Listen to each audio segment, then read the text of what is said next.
Kamakailan ay pumanaw ang singer at aktor na si Cocoy Laurel at ngayon nga ay nagsalita na ang isa sa kanyang kapamilya tungkol sa naging sanhi ng kamatayan ng nasabing singer.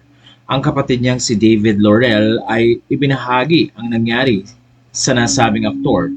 Ayon sa kanya, cardiac arrest ang naging dahilan ng pagpanaw ng dating aktor at singer na si Victor Cocoy Laurel. Ito ay kinumpirma ng kanyang nakababatang kapatid na si David Laurel at ayon nga sa kanya, multiple organ failure din na kung saan ay nagdulot nga ng cardiac arrest noong Sabado, June 14, 2025. 72 years old ang nasabing aktor. Ayon kay David, nag-start ang nasabing sakit ni Kokoy nang magkaroon nga ito ng pananakit ng likod matapos ang naranasan niyang pagtatanghal ng musical play na The Miraculous Virgin of Kaysasay noong 2005.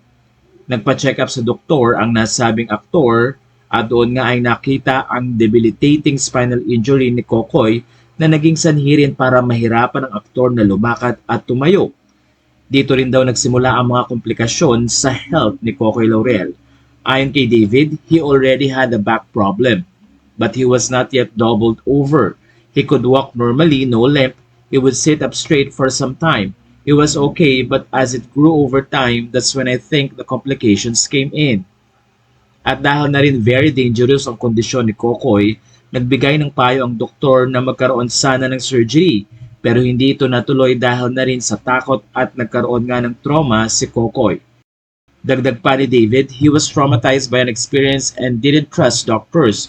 He was prescribed some painkillers but over time, they wouldn't help the pain anymore. Pero nagkaroon man ng karamdaman si Kokoy ay hindi naman nawala ang pagiging masayahin at positibo nitong tao at sa kabila nga ng karamdamang ito, mas nag-focus ngayon ang nasabing singer na si Kokoy sa simbahan, pagpipaint at kung saan nga ay nagtuturo din siya ng pag-awit. Sinabi ni David na mabait na kapatid si Kokoy at napakalambing nga sa kanyang mga kapatid at magulang.